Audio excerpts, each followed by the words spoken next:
बिस्मिल्लाहिर्रहमानिर्रहीम। अस्सलाम वालेकुम डियर स्टूडेंट्स। स्टार्ट करते हैं आज का लेसन। आज का लेसन का जो पार्ट है वो है 8।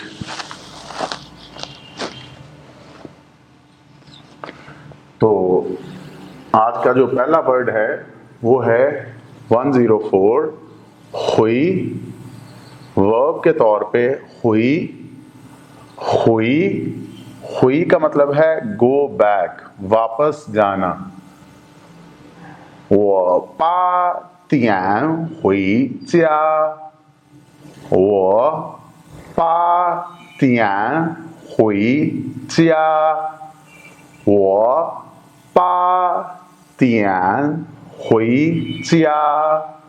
我 means I, 8 means 8, 点 o'clock, 回 go back, 家 home. मैं 8 बजे हुई वापस जाना। च्या घर, तो मैं 8 बजे घर जाता हूँ। आई गो बैक होम 8 o'clock। तो क्या है? हुई वर्ब के तौर पे। इसका पार्ट 1 है ये। तो अब इसका पार्ट 2 वो है हुई एज वर्ब मैयर के तौर पे, मैयर वर्ब के तौर पे इस्तेमाल हो रहा है। हुई मीन्स नंबर ऑफ टाइम्स, यानी कि कितनी दफा या बार। वो छी को ई हुई पेइजिंग।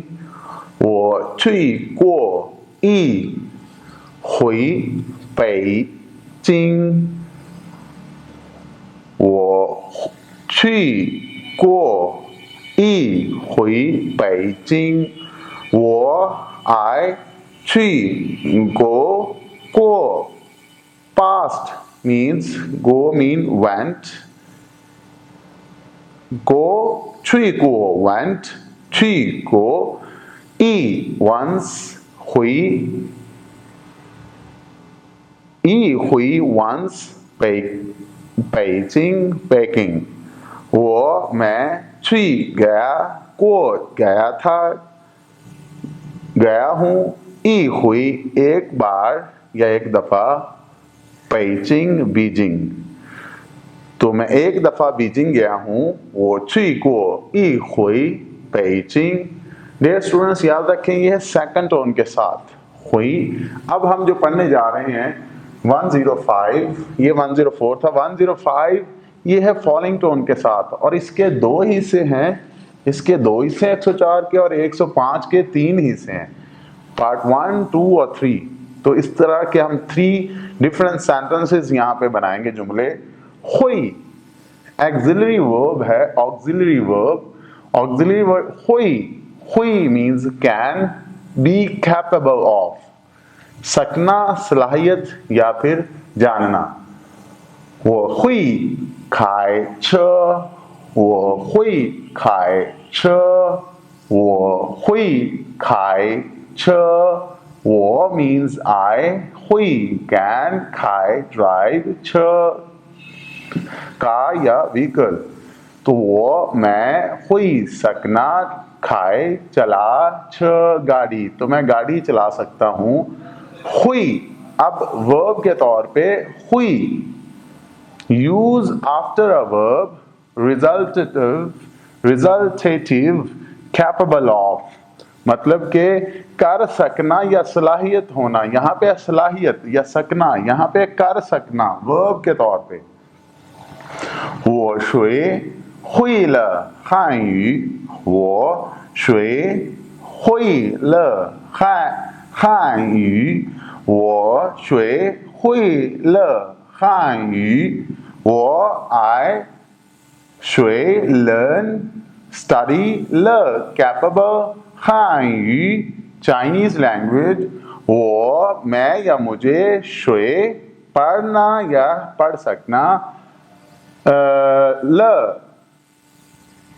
सलाहियत है, खाई चाइनीज चीनी, यी ज़बान। वो मुझे मैं हुई आती है या मुझ में सलाहियत है या मैंने पढ़ ली है या मुझे सीखना आ गया है या मुझे चीनी ज़ुबान की सलाहियत है आ गई है तो चीनी खाई चीनी ज़ुबान की। आखिरी हुई का जो इस्तेमाल है वो ऑक्सिलरी वर्ब के तौर पे दोबारा फिर से है, तीसरा, और इसका मतलब है मे, यानी कि हो सकना या शायद, probably. 明天是不会下雨的。明天是不会下雨的。明天是不会下雨的。明天 tomorrow 是 is 不 not 会 may 下 rain 下雨 rain 的 of। तो 明天 कल 是 है 不 नहीं 会 सकना 下雨 बारिश और त का तो it may not rain by tomorrow। tomorrow may not rain तो ये हो जाएगा कि कल बारिश नहीं हो सकती। तो 明天是不会下雨的। तो डियर स्टूडेंट्स, आज के जो अल्फाज हैं ये बहुत ही अहम हैं। 104 अल्फाज के दो पार्ट्स हैं सेकंड टोन के साथ। हुई वर्ब के तौर पे इस्तेमाल होना वापस जाना, और हुई मय्यर वर्ब के तौर पे इस्तेमाल होना नंबर ऑफ दफ़ा या बार। और आज का 105वां जो लफ्ज़ है उसके 3 पार्ट्स हैं। Part 1 auxiliary verb, part 2 verb और पार्ट 3 फिर ऑक्सिलरी वर्ब। तो हुई कैन या बी कैपेबल ऑफ सकना, सलाहियत, जानना, लेकिन हुई ये है। अब देखें ऑक्सिलरी वर्ब अब है हुई वर्ब के तौर पे कर सकना, सलाहियत होना, और तीसरा हुई ऑक्सिलरी वर्ब हो सकना शायद के मानी में। तो डियर स्टूडेंट्स, इसी के साथ इजाज़त। उम्मीद करता हूँ कि आपको आज का लेसन पसंद आया होगा। इसको बार बार अच्छे से पढ़ें और इसकी प्रैक्टिस करें। मिलते हैं नेक्स्ट क्लास में लेसन नंबर 8 के साथ, लेसन नंबर 25 के पार्ट 8 के साथ। अनटिल दैट टाइम अपना ख्याल रखिएगा। आपकी दुआओं का तलबगार वही डक्कू इजाज़त चाहूँगा। अल्लाह हाफिज़। ज़ाइचियन।